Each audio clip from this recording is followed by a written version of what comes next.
begin. Well, good morning, everyone. My name is Rita, and I'm here from the Wood County Committee on Aging. I just want to thank you so much for being here today, especially in these unique times. I am honestly very proud of how far we've come in this last year. We're making these adjustments to ensure that we can enjoy this as many things as possible that we've had in the past. It's an honor to host this annual series in partnership with the American Association of University Women and BGSU professors. So this lecture series was designed by the Foreign Policy Association with the intent to inspire discussion on world issues. So today is the 5th lecture in our 6-part series, and it will be focused on the end of globalization with speaker Dr. Douglas Forsyth, Associate Professor at BGSU. So for now, I'm going to give an introduction for him. Dr. Douglas Forsyth was born and grew up in Portland, Oregon. He received his BA from Reed College in 1977 and his MA and PhD from Princeton University in 1983 and 1987, respectively. He has also studied at the universities of Munich, Germany, and Basel in Switzerland. Forsyth is author of The Crisis of Liberal Italy, Monetary and Financial Policy, 1913 to 1922. He is co-editor of The Origins of National Financial Systems, Alexander Jerskinkan Reconsidered, and of Regime Changes, Macroeconomic Policy and Financial Regulation in Europe from the 1930s to the 1990s. Forsyth has published articles and review essays in major journals in Europe and the United States. He has received Fulbright fellowships twice in Switzerland and in Italy, and he has held a German Marshall Fellowship. Forsyth has co-organized international conferences at Harvard and Columbia Universities in the USA, at the European University Institute, in Fiesole, Italy, and the Science Center in Berlin, and at the Sorbonne in Paris. Prior to joining the Bowling Green faculty in 1995, Forsyth taught at Princeton University and the Massachusetts Institute of Technology. As an affiliate at the Center for European Studies at Harvard University, he co-chaired the Italian Studies group. He is teaching an upper division course titled Globalization and Crisis, spring semester 2021 at BGSU. So please welcome Dr. Doug Forsyth. Thank you. Do I take over now, Rita? Yes, you do. Can everyone hear me out there? Yes. Yes, great.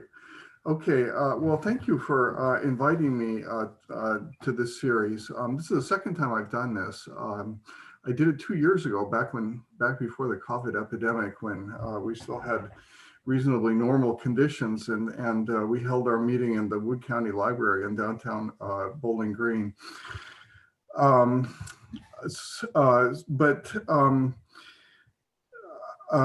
This is an interesting topic. It's actually, I'm teaching a course on globalization this semester to seniors at Bowling Green, and so it's kind of right on target for what I'm doing at the university at the moment. In fact, some of my students are joining us today via Zoom. Let me start here. I think I'm sharing a screen with you guys already, correct? Can they see that, Rita? Yes, I can. Okay. So I'm going to start with my first point here, and that is Yogi Berra is right. It's tough to make predictions, especially about the future. I'm sure Yogi Berra never really said that, but it's too good not to repeat. The Confucian poet Lao Tzu is credited with a less humorous but bluntly honest statement of the same principle. He said, "Those who have knowledge don't predict. Those who predict don't have knowledge." In our culture, we've assigned social scientists an obligation to engage in forecasting. And most of them have a lively sense of the limitations inherent in this. Some can be pretty honest about it. Paul Krugman, for example, the Nobel laureate economist, acknowledges that he has made forecasting mistakes in the past and will make them again in the future. And he argues that an honest social scientist has the obligation to admit past mistakes and try to learn from them.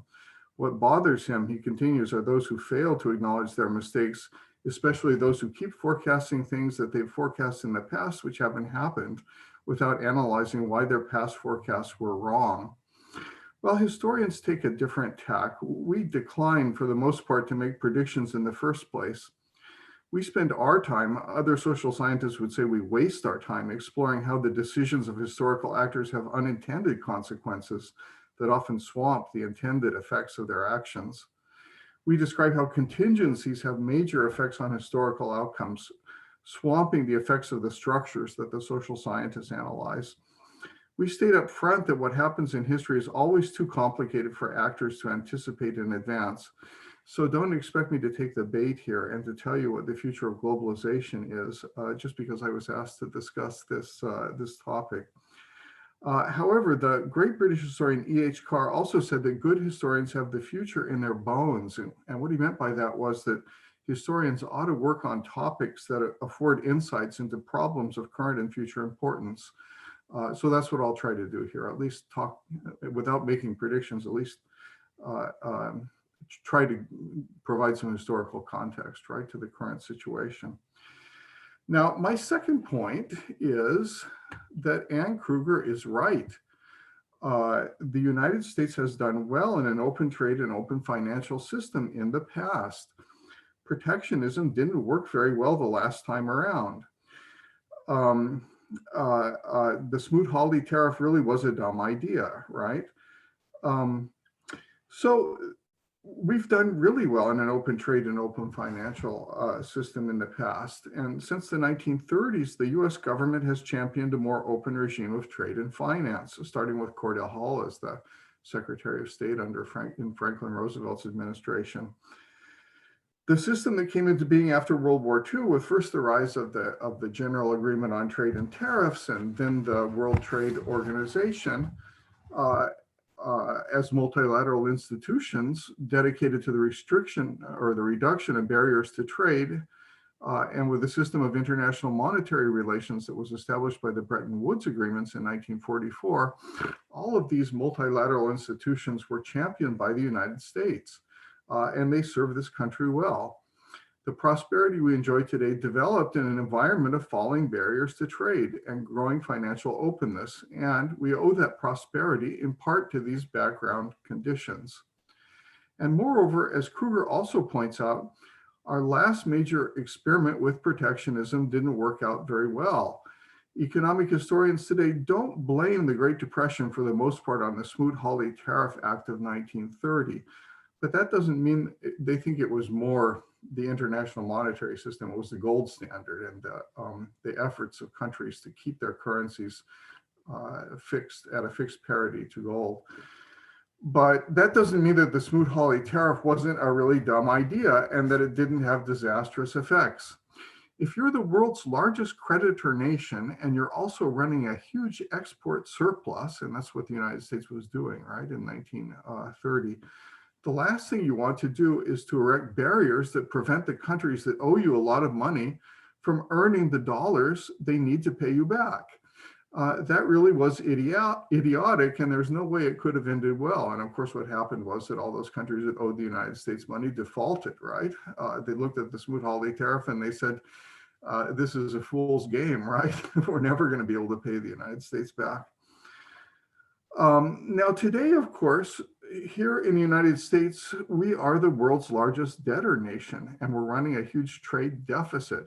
So the circumstances have changed, and it doesn't make much sense to try to apply automatically a Smoot-Hawley analogy. But it's hard to point to examples of other countries that have faced challenges similar to those that we face today that solve them through protectionism or isolationism. And it's hard to see why the collapse of an open multilateral trade and financial system is going to benefit the United States.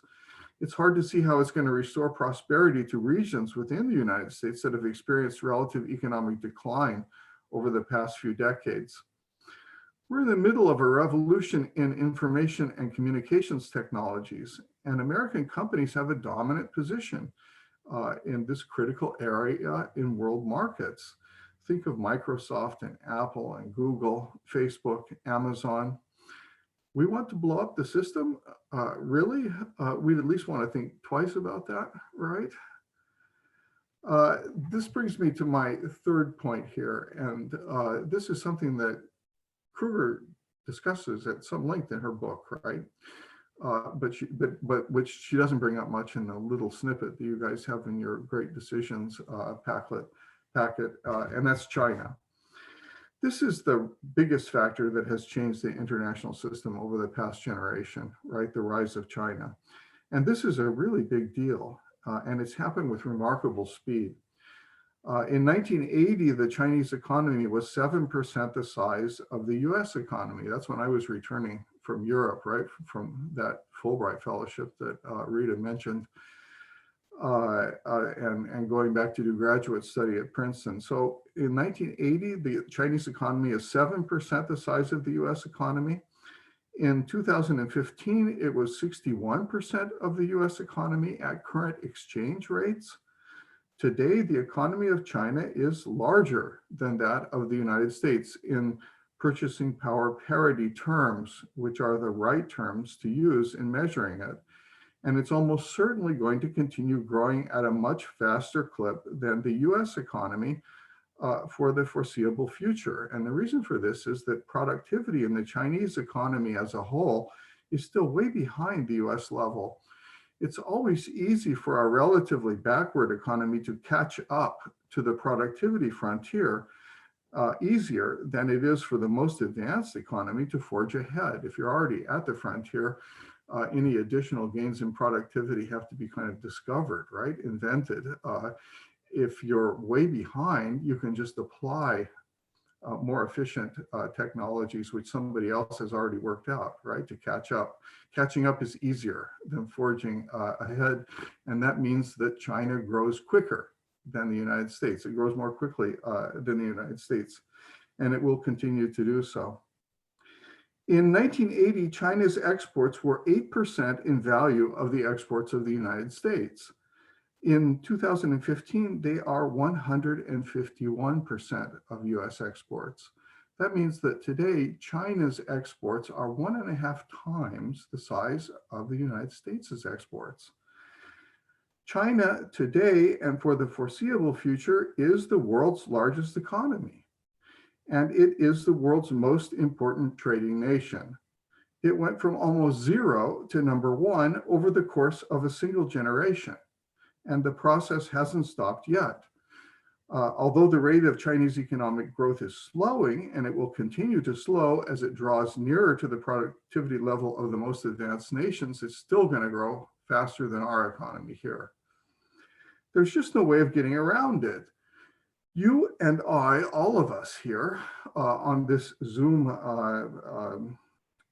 discussion, were born in the American century, but we're going to get older and die in the Chinese century, perhaps the first of many Chinese centuries. This kind of massive shift in geopolitical power doesn't happen very often in world history.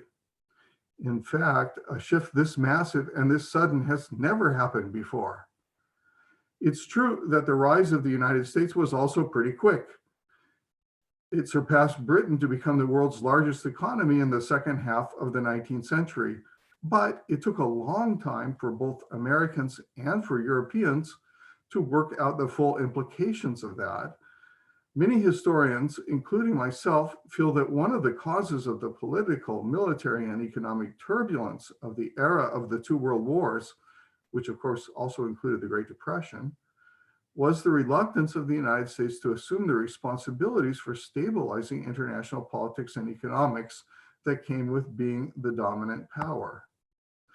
Now, it's important to point out here that China was the dominant world power and the world's most innovative society for a millennium between about the year 400 Christian era to about 1400 Christian era or beyond.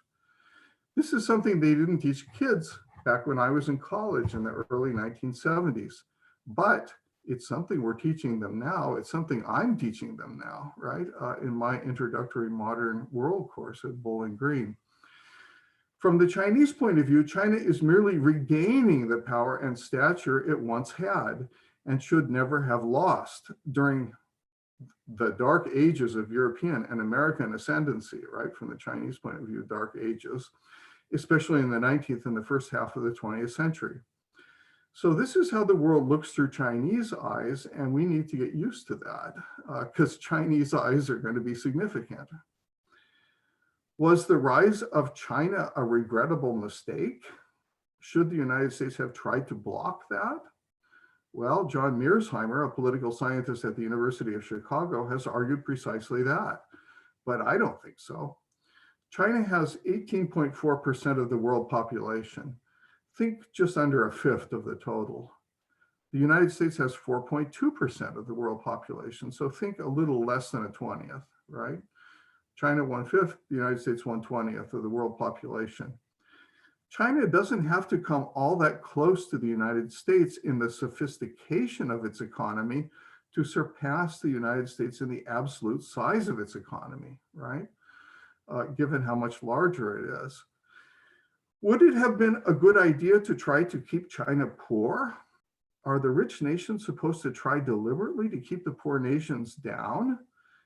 Does that sound like a recipe for world stability to you? In my view, it's impossible to imagine a stable world in which the poor nations don't have a pathway to become richer. But given the distribution of world population, that means that the Asian giants, India, in addition to China, India again has about a fifth, right, of the world population.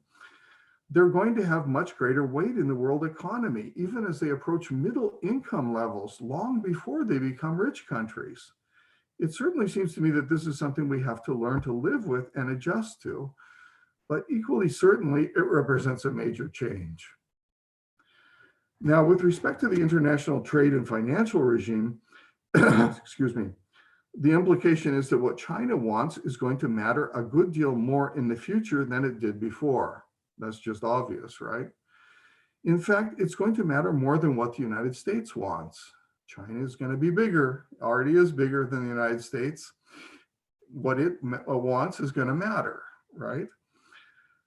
We're still trying to figure out what the Chinese want. They're still trying to figure it out. However, it seems pretty clear that they're going to exercise the tremendous clout they have, and they're probably going to try to exercise it in bilateral negotiations and agreements rather than in multilateral agreements, right? They've already got this Road and Belt Initiative, right, in Asia and Africa, which I'm sure many of you have heard about. That means that the institutions that we've built, the World Trade Organization, the International Monetary Fund, the World Bank, and so forth, are probably not going to be as important going forward as they have been up to now, irrespective of what the United States wants. Okay, so that's point 3. Point 4 is it's not your father's globalization. Something really different has happened, right? Now, let me make a suggestion here. I've appended a bibliography to this talk, and Rita's already posted on the website for Great Decisions for those of you who are taking the course. And I think that if you have time to read just one book about globalization in the present, future, and recent past, instead of reading Ann Kruger's new book, read Richard Baldwin's Great Convergence, which was published in 2016. The Great Convergence to which Baldwin refers in the title is the convergence of a group of previously poor nations on the income levels and technological sophistication of the rich nations over the past generation. And he's particularly interested in what he calls the Industrializing Six, or I6.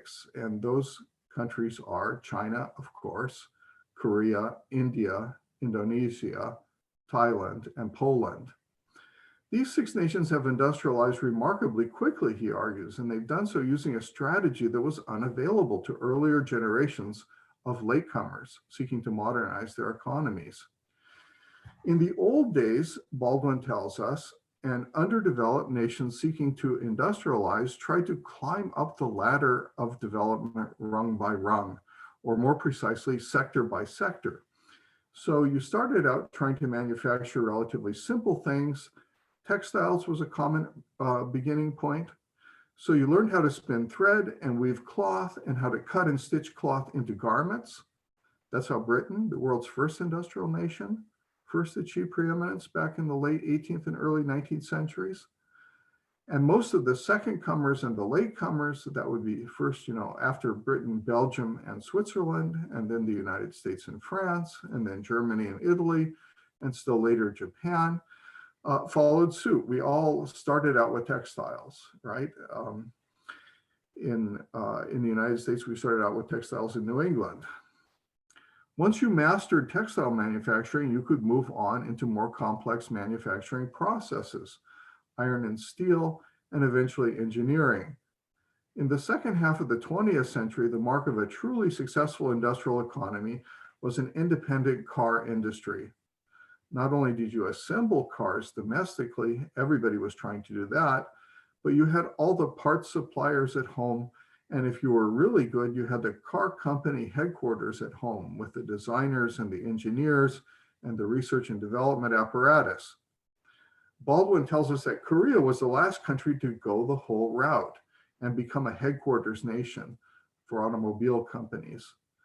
Along the way, in developing manufacturing, latecomers like Korea would use strategic trade policy.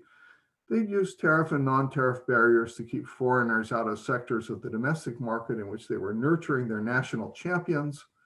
They used industrial policies to pick and promote these national champions. The most successful industrializers relied on exports as a key component of their industrialization strategy. You wanted to make cars at home, but you wanted to make them good enough where Americans would buy them, right? That's how you knew if you were really making a serious car. It didn't hurt if your country enjoyed a strategic partnership with the United States as a part of the US geostrategic policy. So we gave Korean and Taiwanese manufacturers a break, for example, because we saw Korea and Taiwan as part of the defensive perimeter to contain communism in Asia. Baldwin points out that in the world before 1990 or so, national manufacturing bases were relatively self-contained by sector. So if you specialized in shipbuilding, you wanted to be able to make everything domestically, right? You wanted to be able to design the ships. You wanted to produce the iron and steel that went into them. You wanted to produce the motors and the mechanical parts. So a Korean ship, and this was another sector that the Koreans targeted, right, in turning themselves into an industrialized nation, was shipbuilding. A Korean ship consisted mostly of Korean parts. But Baldwin points out that something really new started happening after 1990 or so, and it gained steam after the turn of the 21st century. Manufacturing went global in a new way. Companies based in the rich countries, including the United States and Germany and Japan, started moving some stages in the manufacturing process to countries with low wages. The German automakers, for example, started outsourcing the manufacture of key components and parts to countries in Eastern Europe with lower wages, most notably Poland, but also the Czech Republic and Slovakia, Romania, and so forth. American car manufacturers started outsourcing work to maquiladora plants on the Mexican border. And the Japanese started offshoring production to China and to Vietnam and to Thailand. Baldwin notes that creating and maintaining these global supply chains or global value chains, this is the way they're typically referred to in the literature, right, as global supply chains or global value chains. This involved coordination challenges that had been insurmountable in the past. And the revolution in information and communication technologies made this possible. So, before 1990, it was just really difficult to try to run a company that was engaged in producing something in a lot of different places at the same time. You wanted to have your producers relatively close at hand. But suddenly it became possible to make one component in one place and another component in another place and assemble the final product in a third place. So a couple of very significant consequences flows from this. First, trade openness spiraled upwards. Our trade exposure here in the United States, went from 5% or so to 30%, right? About a third of our economy today consists of imports and exports. A lot of stuff started being made in more than one country. That the iPhone would probably be, an obvious example. I think iPhone is made in 20 or 30 countries, right? It's an amazingly complex global supply chain.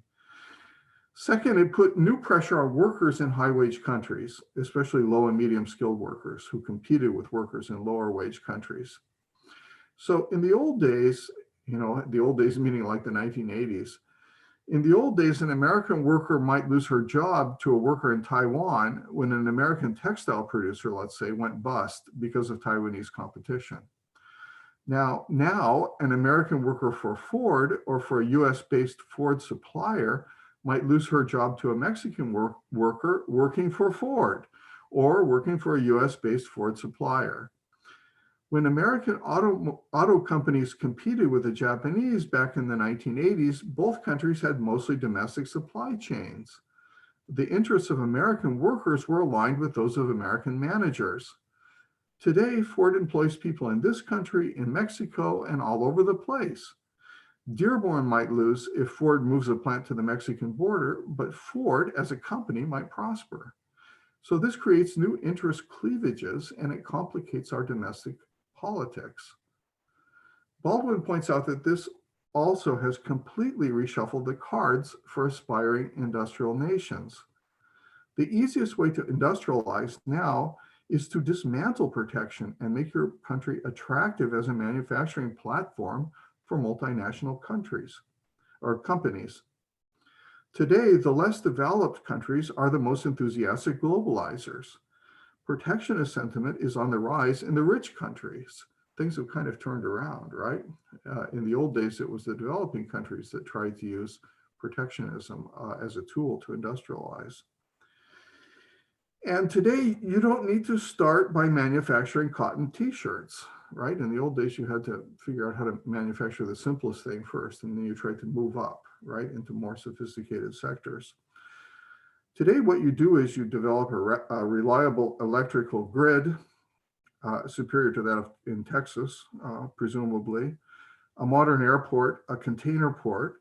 And once you've passed legislation which gives multinational companies the assurances they need to make an investment in your country, you can start out manufacturing components for the iPhone or for Bombardier jets, as the town of Santiago de Querétaro in Mexico did. You don't start with cotton t-shirts, you can start with a piece of the iPhone, right? So long as you've got the infrastructure in place. Multiple pathways to development have been opened by the proliferation of these global value chains. Baldwin argues that apart from putting in place the infrastructure and the laws that multinational corporations want and providing a cheap labor force, the most important factor determining location of new links in the global supply chains is distance to the centers. So if you can fly somewhere from Berlin or Tokyo or New York, the places where we have the headquarters of these global corporations, if you can fly somewhere and then fly back the same day, that's more attractive as a manufacturing site to headquarters than if it takes longer than a day to get back and forth. So Mexico or Central America is more attractive to an American executive than South America, right? Because you can get there and back in a day. Southeast Asia is more attractive to a Japanese executive than, say, East Africa, right? Okay, so that's point 4. Point 5 is about winners and losers. Now, as late as the 1990s and really well past that, American economists and policymakers and the leading politicians in the 2 major political parties more or less enthusiastically supported freer trade. There were a handful of protectionists kind of on the fringes of our political system, but it was a decidedly minority position. It's true that trade, by definition, creates winners and losers, and normally you're going to have both in each country. Even the textbook tells us that, right? If exports expand by 10% and imports balance this out by expanding by 10%, the people who work in the export industries are going to do better, and some people competing with successful importers are going to lose. And if you're going to increase your exports, that country is going to have to earn dollars somehow by increasing its imports into the United States, right? So the textbook tells us that if trade promotes economic growth, as it should, it's up to the political system to compensate the losers. They're going to be losers, inevitably, right? And it's going to be up to the political system to compensate the losers. Now, in practice, the American political system has never been very good at this. Other countries do better. We often hold up Denmark as an example because they have an elaborate structure of retraining people who lose their jobs, right, to trade and compensating them. As recently as the 1990s, economists found that more people lost their jobs due to automation than due to competition from low-wage workers abroad.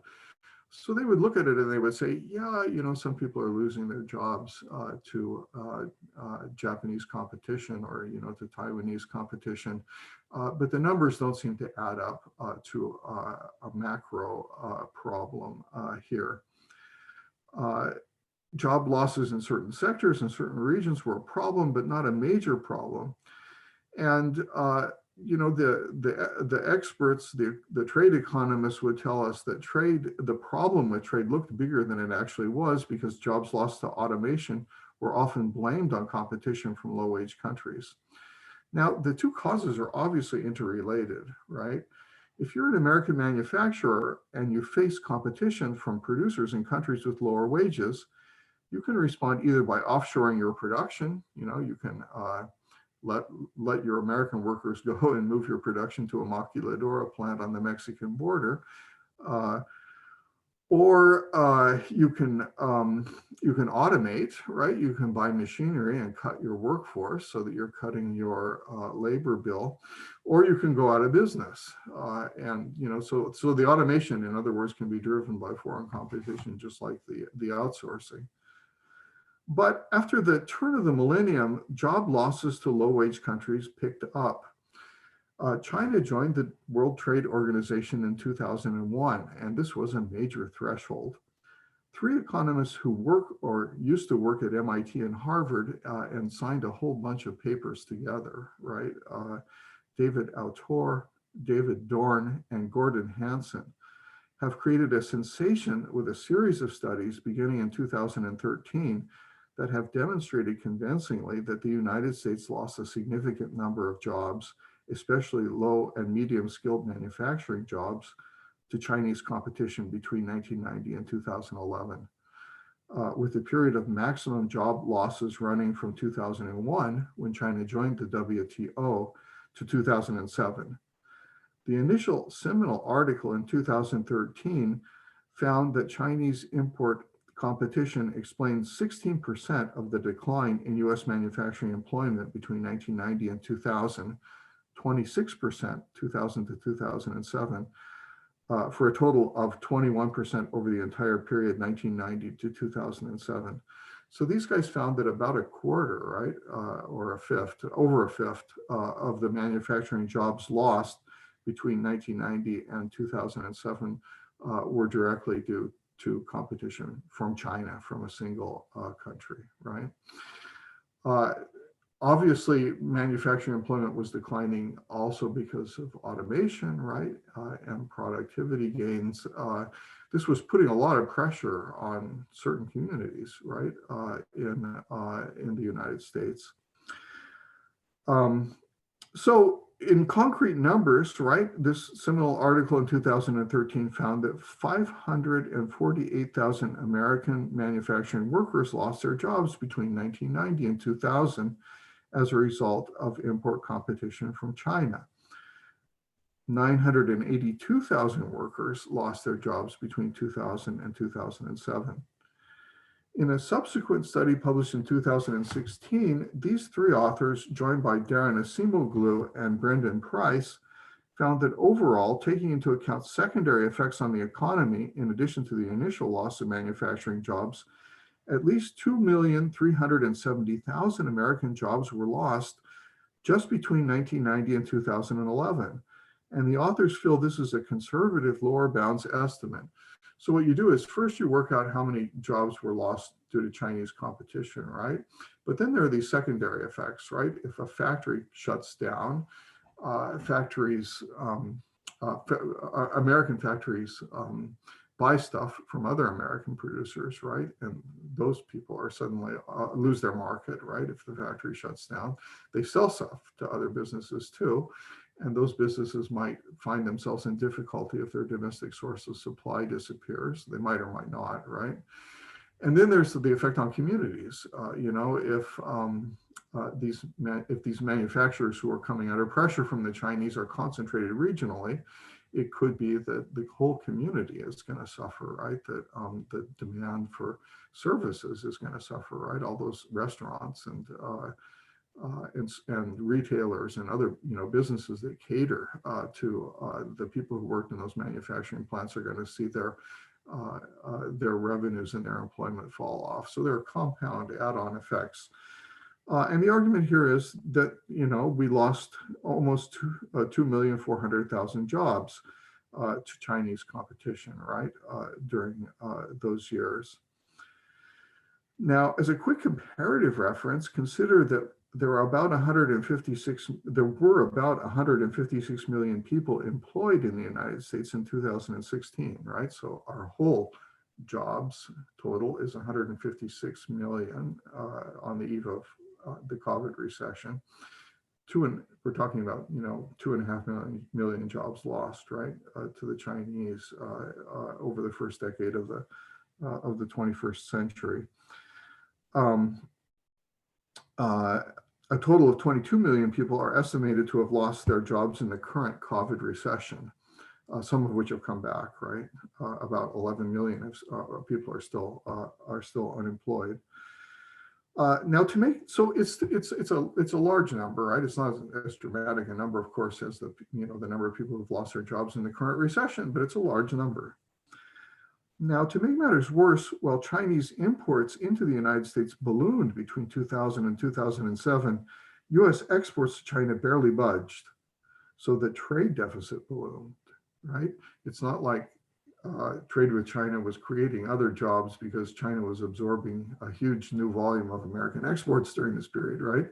What happened was the trade deficit ballooned. That means that job gains in exporting sectors did not match job losses in sectors subject to import competition. And to make matters still worse, the regional impact of job losses due to trade with China was highly uneven. Chinese competition was particularly intense in certain sectors of the economy, among them footwear and apparel, consumer electronics, furniture, and toys. Just go to Walmart and check out where that stuff is made today, right? It's made in China. US regions with concentrations of employment in these sectors took the brunt of job losses. And these job losses hit at a time when the geographical mobility of the US labor force was trending downwards. Relatively few people moved away from the regions hardest hit. Instead, unemployment numbers went up and labor market participation rates went down. In the 2016 study, the authors found that government transfer payments, including Social Security disability insurance, went up in the hardest hit regions. So people found ways, right, of getting themselves on Social Security disability when they lost jobs to the Chinese, apparently. Housing markets in distressed regions sagged and the service sector shrank as the disposable income of the regional population declined. This is obviously a familiar story to those of us who live in Northwest Ohio. In a 2020 paper, Autor, Dorn, and Hansen, this time joined by Kaveh Malaysi, looked at shifts in party allegiance of voters in presidential elections between 2000 and 2016 by metropolitan area. Then they calculate the loss of jobs by metropolitan area.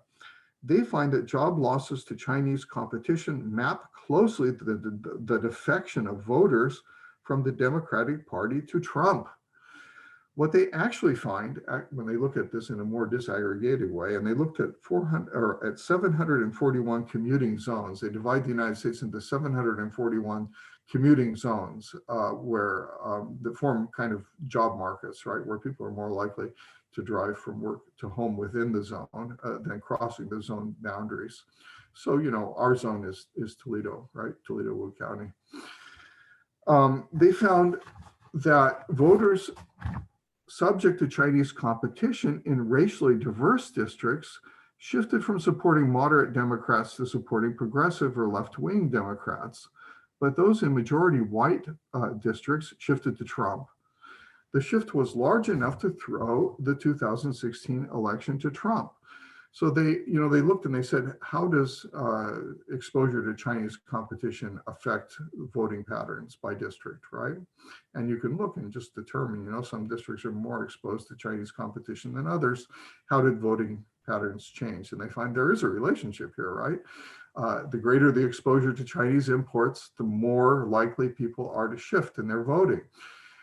If these districts are racially diverse, if they're majority minority, people shifted to the left, right? They voted for people like AOC.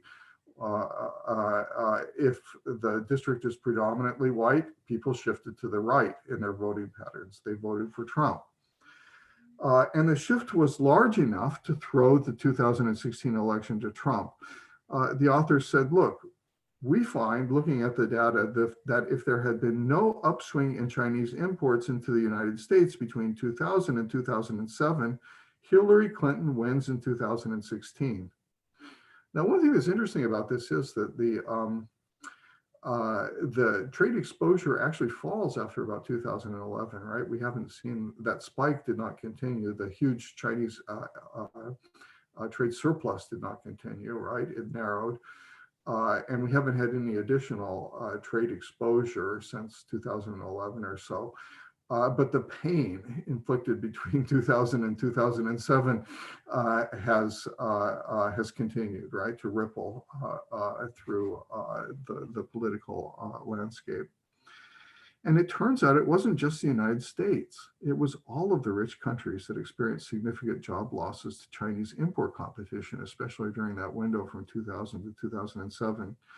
In Britain and Italy, for example, these job losses were also substantial, and again, they were regionally concentrated.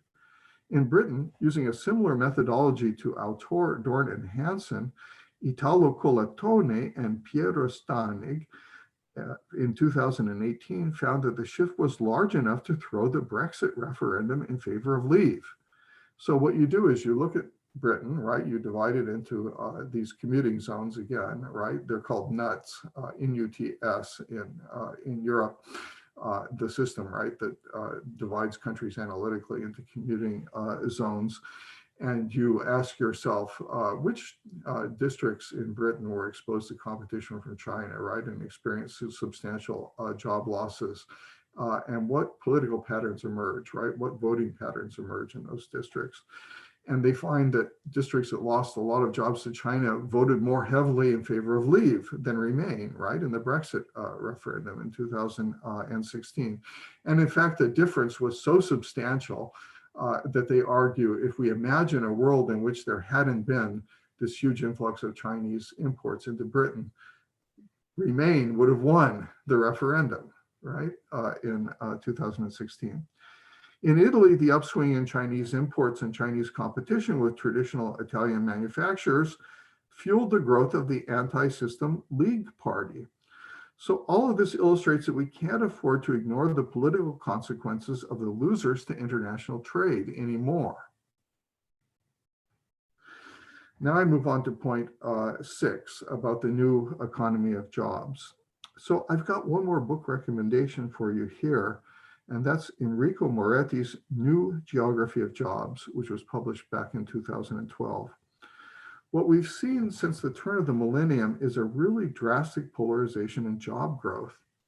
A handful of metropolitan areas, most of them on the 2 coasts, have done very well over the past 20 years or so, while vast stretches in the middle of the country have done very poorly.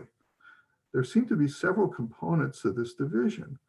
First, This won't surprise you. Metropolitan areas with larger than average numbers of college educated workers have done better, right, than districts that don't have them or have lower percentages of them.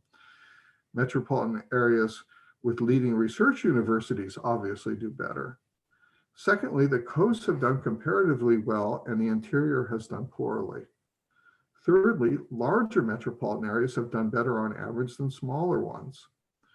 The most striking finding of Moretti, since confirmed again and again, is that most of the creation of new jobs in the high-tech sectors has taken place in just a handful of metropolitan areas in the United States, with Silicon Valley, San Francisco, Boston, New York, and Seattle leading the pack. The income and productivity premium for living in a handful of cities has become enormous. The disparities in incomes and rents have become so great, they're obviously dysfunctional today. The service people that are needed to make cities work can no longer afford to live in Silicon Valley or in San Francisco or in New York or Boston. The people who fill low-paying service jobs in these places often face epic commutes. And in fact, sometimes they end up living in their cars, right? This is increasingly common in Silicon Valley and San Francisco. Now, the United States is extreme with respect to this sort of geographical polarization, but it's not unique. In Britain, London has been booming, while the Northeast has been getting killed. London voted Remain in the famous 2016 referendum. It was the parts of the country that haven't fared so well economically since the turn of the millennium that ensured the victory of Brexit. In France, smaller provincial towns are getting killed, while Paris has boomed. In Poland, pundits divide the country into Polska A and Polska B. Polska A consists of Warsaw and the western parts of the country near the German border. They're doing great, and the pro-European, middle-of-the-road political parties have done well there. Polska B has seen less growth. That's where the ruling Law and Justice Party, which is busy dismantling democracy and building an authoritarian regime, holds sway, right? That's where its voters are concentrated. The new geography of jobs in the United States has become so polarized, one suspects that we're going to reach a point of inflection soon. Indeed, you can read stories about businesses leaving San Francisco for Austin, Texas, or leaving New York for Miami in the newspapers these days. I bet any business which had just announced it was moving from San Francisco to Austin might be having some second thoughts right now. Now, it's small comfort for those of us who live in Toledo that Austin is taking jobs away from San Francisco, or that Miami is taking jobs away from New York. I'm waiting for the anecdotes to start showing up in the statistics that show, this change. It would be a good thing because things are so extreme right now, right? The polarization. There's a lot of speculation about how the COVID epidemic has reduced the importance of physical proximity to your coworkers, which is what drives the growth of these global cities, right? The reason that people are getting paid so much more in Silicon Valley and that companies wanted to locate there was because of the value of face-to-face contact with other people, right? So maybe COVID will change that, right? We'll see what the medium and long-term effects are, but remember that people speculated after the terrorist attacks on September 11th, 2001, that this would promote geographical dispersion, right? Everybody said, oh, nobody's going to want to live in New York after that, right? After watching the Twin Towers fall. And what we saw instead was that we saw New York do better than ever, right? And we saw businesses more insistent than ever in wanting to be in New York. Now, the thing that makes the new economy of jobs particularly concerning is the collapse of geographical mobility. In the past, Americans moved from areas of slow growth to areas of high growth. But over the past decade or so, geographical mobility in the United States has fallen to unprecedentedly low levels. What's going on, you might ask? Actually, I asked my students a couple of years ago, and of course I was teaching on the history of the city. We read a book about the emergence of Brooklyn as a hub of new businesses and hip culture. Were any of my students in Northwest Ohio interested in moving to Brooklyn? Well, what students told me was that they were terrified to move to Brooklyn cold. The rents were so high there, you could run through your savings before you got to know people and found a job. It just seemed too risky. What we seem to have is a segmented economy in which the benefits of globalization go largely to the educated and to residents of a handful of successful metropolitan areas, while the people feel stuck in backwaters. They don't see how to get out, right? They know Brooklyn is doing better, but they're not so sure that if they tried to move there, they would join the ones doing better. This spells political trouble and slower economic growth than would be possible if opportunities were more widely dispersed. So this brings us to point 7. I should have warned you guys it was going to be a little bit depressing right at the beginning. The strange thing about our world today is that we have the sensation that technology is changing so quickly that we can hardly keep up, but we also have sluggish economic growth. Now, how could that be, right? Shouldn't all that technological change be making us richer, right? Robert Gordon, the leading historian of productivity growth, has argued that our sense of rapid technological change is an optical illusion. Sure, there's been dramatic improvement in information and communication technology, he says, but what about the rest of the economy? It takes just as much time to fly or drive from Ohio to Florida now as it did in 1973, he reminds us. And while the trip in a car might be a little more comfortable and a little safer, the trip by air will be less comfortable and frankly, with COVID, less safe. In a narrow spectrum of areas of our lives, the new technology offers striking improvements, but in most areas, little has changed since the rate of productivity growth began to slow in the 1970s, after about a century of unprecedented improvements. It's easier to absorb job losses due to trade in an economy which is creating a lot of new good-paying jobs, and that's going to be more consistently the case if productivity is growing. Well, here in the United States, we've gone, what economists really like to look at is total factor of productivity, right, which includes the productivity of labor and of capital. And here in the United States, we've gone from total factor productivity growth of about 3.7% a year during the World War II years when it hit its peak to about 1.5% annually during the mini tech boom in the late 1990s. That was sort of the last good times, right, that we had, to a rate of about 0.5% over the last few years. We've had, this during the, since 2016, we've had the slowest growth of productivity over a 4-year presidential administration in modern times, essentially. The techno-optimists would have us believe that those productivity rates are about to pick up again as new advances in areas ranging from genetic engineering to robots to nanotechnology to 3D printing come online. The techno-pessimists feel that the current sluggish productivity growth rates are here to stay.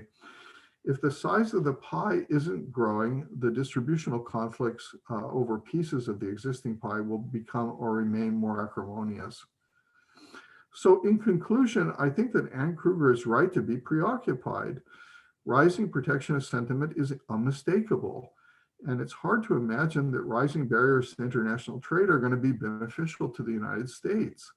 But protectionist sentiment tends to become stronger during periods of slow economic growth. Changes in information and communications technology have made it easier for workers in low-wage countries to compete with workers in high-wage countries, especially in those low and medium-skilled occupations. And it's not clear, that the cycle of job losses has ended, for good, even though our trade openness has kind of stabilized, right, since 2010 or so. It's foreseeable that workers in service fields are going to become more exposed to this sort of competition in the future. Richard Baldwin thinks that one day maids in the Philippines, instead of immigrating to Europe, they're going to clean hotel rooms in Oslo and Norway using robots, right? They're never going to leave Manila, but they're going to clean the hotel rooms and make the beds using the robot from Manila.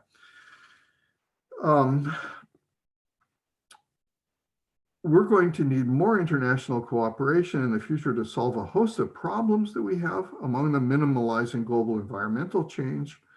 But it looks as if changes in information and communications technology are creating conflict between high income and middle income countries that may undermine the international trade regime and lead to growing political tensions. And I'm going to stop there and take some questions. Yes, so thank you so much for that great information. At this time, you are more than welcome to unmute yourself on your screen if you have a question or a comment. Just judging from your faces, yes, Ella. Is there any evidence that jobs really are coming back? Well, the thing is, our jobs coming back, before the COVID epidemic, we had very high rates of labor participation. We had a lot of people employed in this country, right? So jobs came back. One problem is the median income has been stagnant, right? So wages have gone up at the very top end of the spectrum, right? But they haven't gone up for most people. But we did have full employment, right, on the eve of COVID. The manufacturing jobs are not coming back. There's just no way. The coal industry is not coming back either. No, Donald Trump's 2016 campaign promises notwithstanding.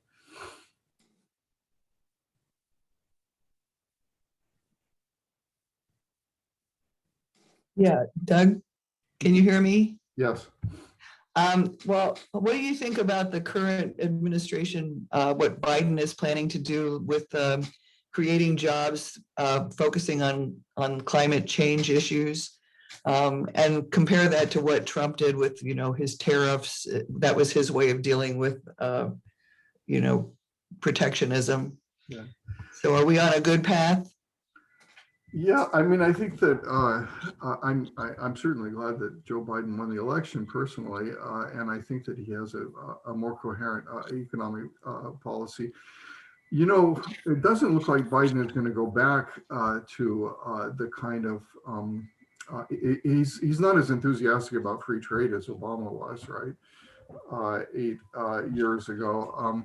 The Trans-Pacific Partnership that the Obama administration was trying to negotiate in the last year in office or so, it has folded, and it's unlikely to be revived soon.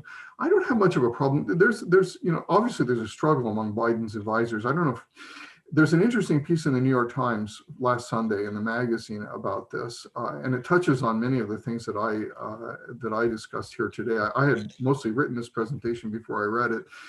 But the author was talking about exactly the same literature that I've been talking about here today.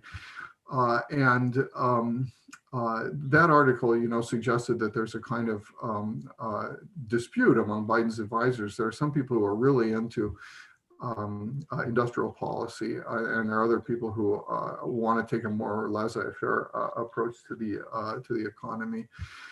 I don't know where I stand on those issues. I think Biden is being advised by very competent people. I think a little bit of industrial policy is not going to hurt here in the United States. And I think that it makes a lot of sense to invest in green technologies. Dr. Forsyth, let's pretend you are a high school counselor and you have 12 seniors in front of you. What kind of advice would you give them for their future? That's a really good question. I mean, I don't have high school seniors in front of me all the time, but I've got college seniors in front of me, and I have to try to give them some advice too. I don't know. I mean, one thing I would tell them is, I would tell them that I would seriously consider geographical mobility. In terms of what you ought to study, I don't know. Some kind of being savvy at information technology strikes me as very as very useful. As somebody who teaches history at a university, I'd like to think that that humanities and social science departments are still offer useful knowledge to our students, right? I don't know what to say, Lois. I wish I could give you better advice than that.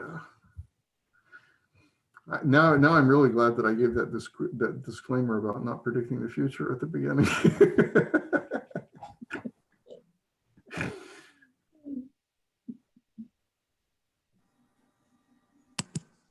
Well, in regard to what she just said, what about this issue of advising students? What about this issue of students going into like the different trades?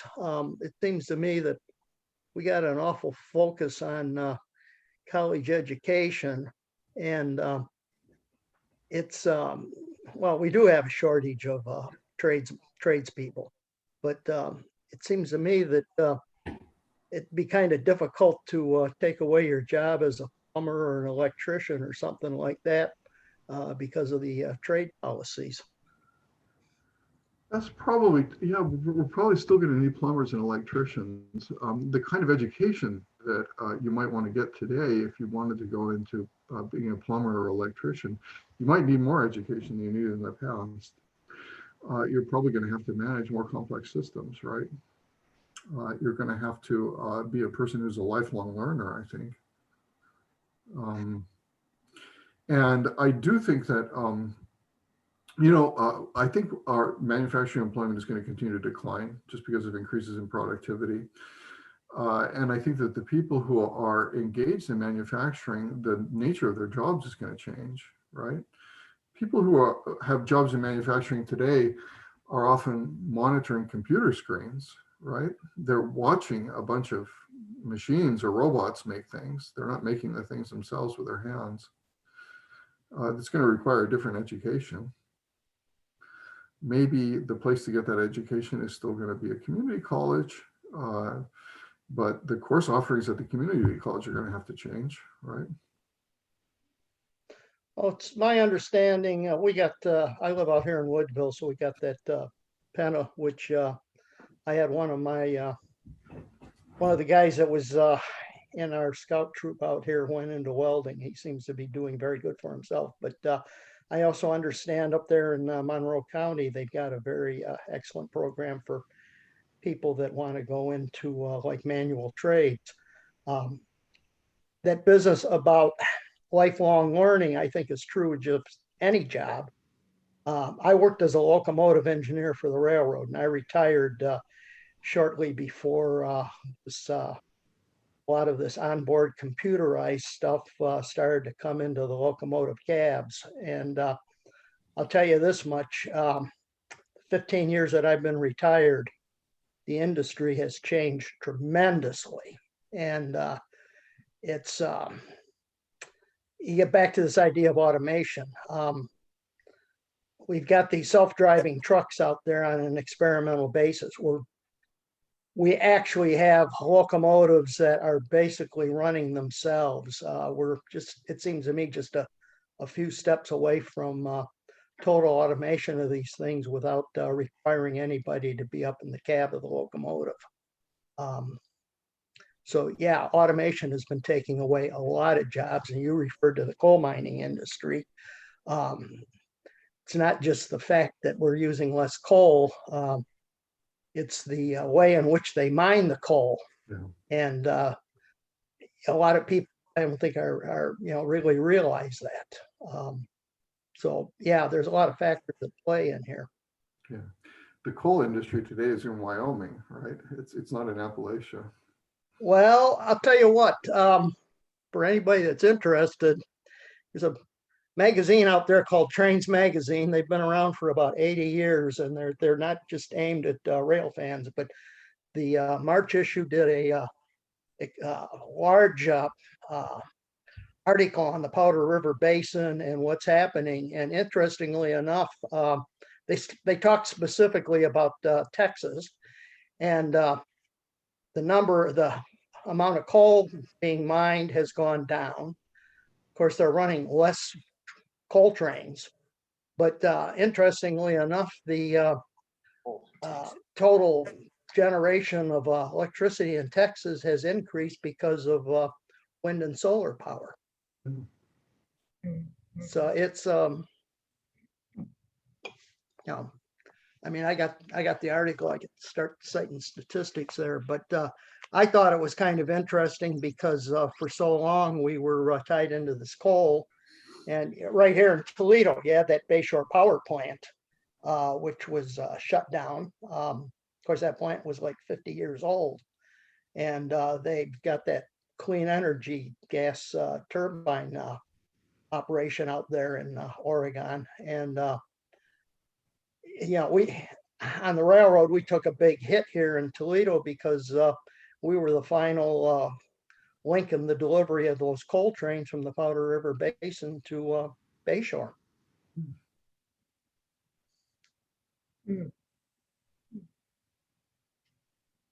Dr. Forsyth, do you think this COVID induced working at home situation will have a long-term impact on businesses deciding that they don't need to have the large corporate headquarters, and this then might lessen the need for geographic mobility?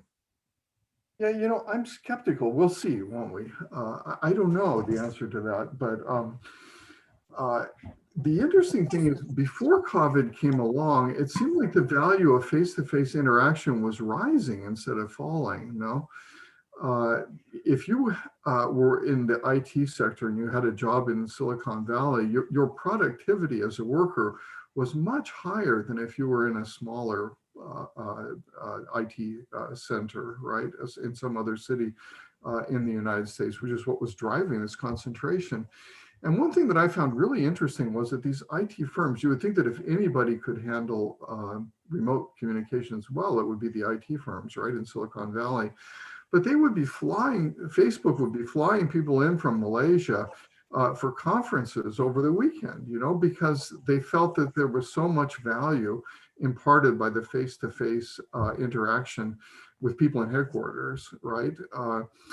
So that was our world before COVID, is this going to change? Is it going to, the trade economists, they talk about factors which militate towards agglomeration and factors which militate towards dispersion, right?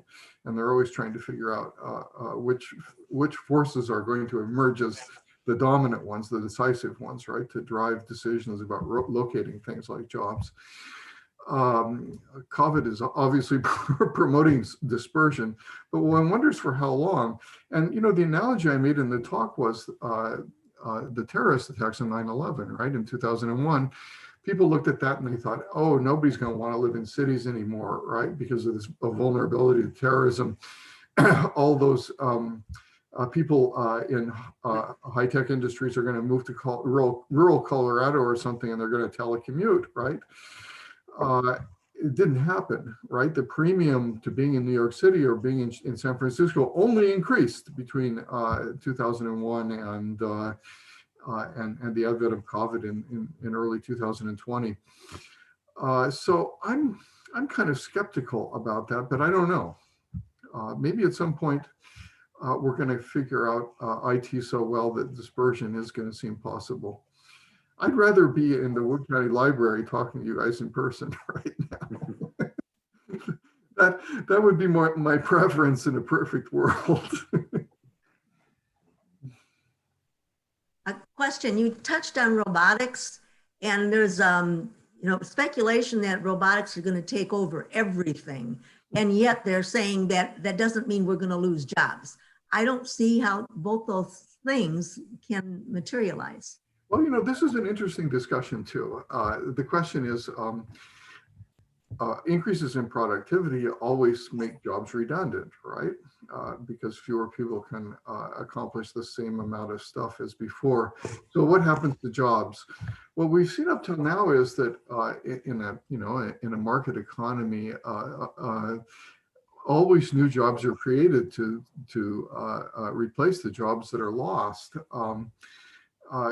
Could we be reaching some sort of point of inflection in which there just won't be any work anymore? People are obviously speculating about that, right? Yang, the presidential candidate, speculated about that, right? The one who's running for mayor of New York City now. I don't know. what's going to happen to the total volume of jobs. I don't know who's right about that. I wish I did, but I don't. By the way, Richard Baldwin has a new book that's come out this spring about robots, which I'm interested in reading.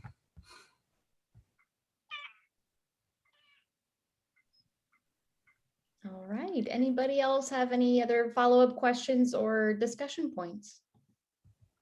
You know, just to add to that, Baldwin describes remote operations by surgeons. The first one was done about 10 years ago. I think a surgeon in New York City operated on somebody in Grenoble in France. So they hooked him up, you know, through IT to the machine which was performing the operation, and he successfully performed surgery on a patient in France. Yeah. Hi, Terry. Go ahead. I have a question about, with global warming, there's going to be a migration of people to a more suitable place to live, and that will impact work. What work will there be for people moving towards a better place to live?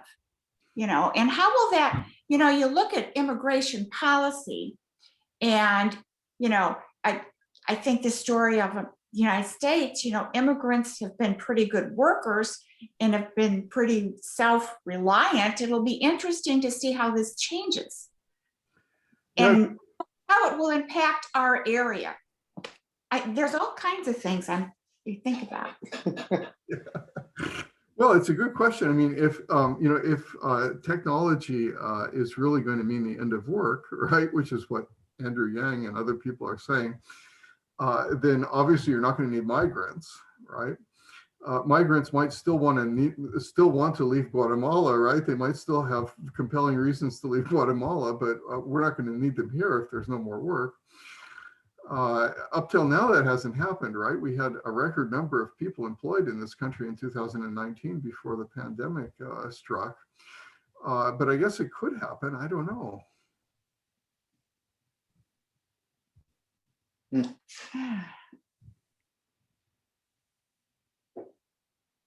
It's a very complicated world. I don't pretend to understand it. I have to say, you know, I'm 65 now, and I don't think I've ever had the sensation of understanding the world I live in less than I do right now.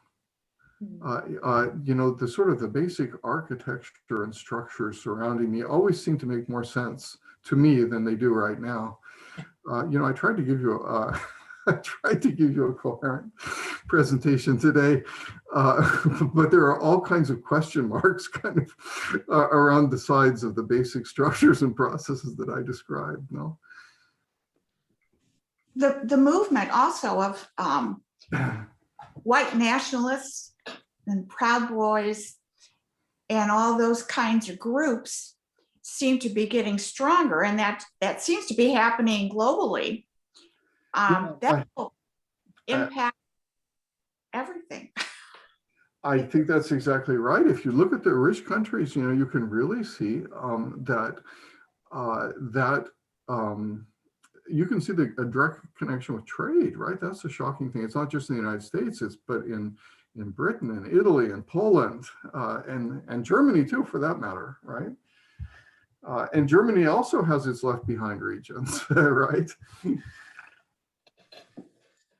So Dr. Forsyth, have you had face-to-face conversations with anybody from China and what their viewpoint is on this whole thing?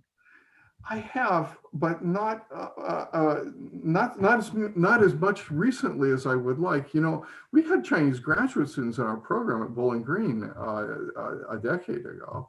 It was kind of interesting talking to them, you know, and that they're all gone now, unfortunately. One thing, you know, that's kind of interesting about China is that students in China want to be at American universities as much now as ever. You know, despite the growing tensions between the two countries, but getting here is getting tougher and tougher. Yeah.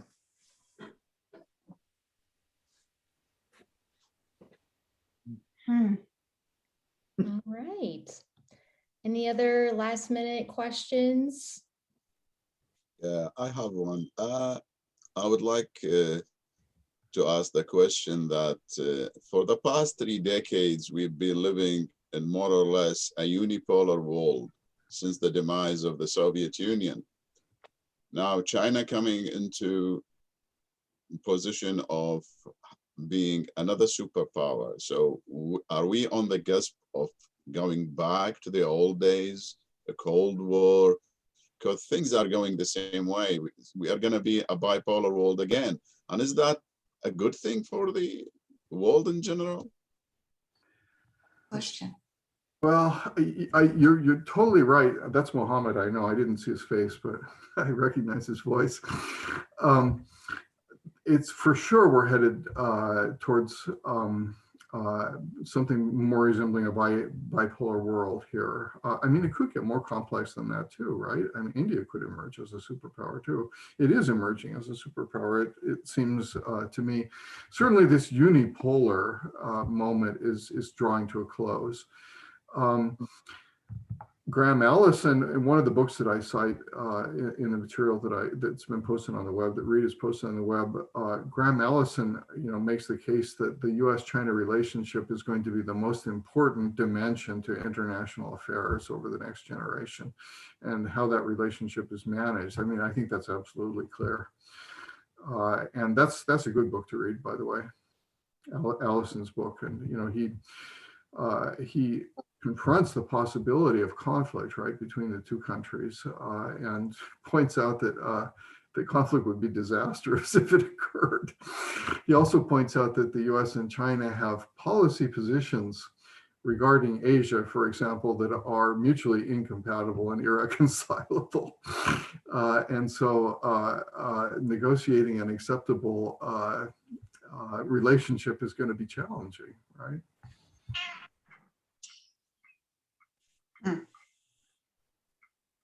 And like Dr. Forsyth had mentioned, that bibliography list in the email that you had received to join this Zoom program today has that link in there. So you're more than welcome to go back to this email and find that information. Any other questions? Well, thanks you guys for being a great audience. This was fun. I'm inclined to sign up again next year. Good. I want to thank everybody. This is very exciting for me to be able to offer this annual program again this year. And next week is our final lecture of this series. If you had missed any of them prior to this one, we have uploaded each of the recordings to our WCCOA YouTube page. Yeah. And so every email that you get has a link to that, or you can go to YouTube and just type in WCCOA Inc., INC, and then you'll have access to all of our videos on there. But thank you all for joining us this week. I will see you all next week. Thank you. Thank you. Have a great weekend. Yep, you too.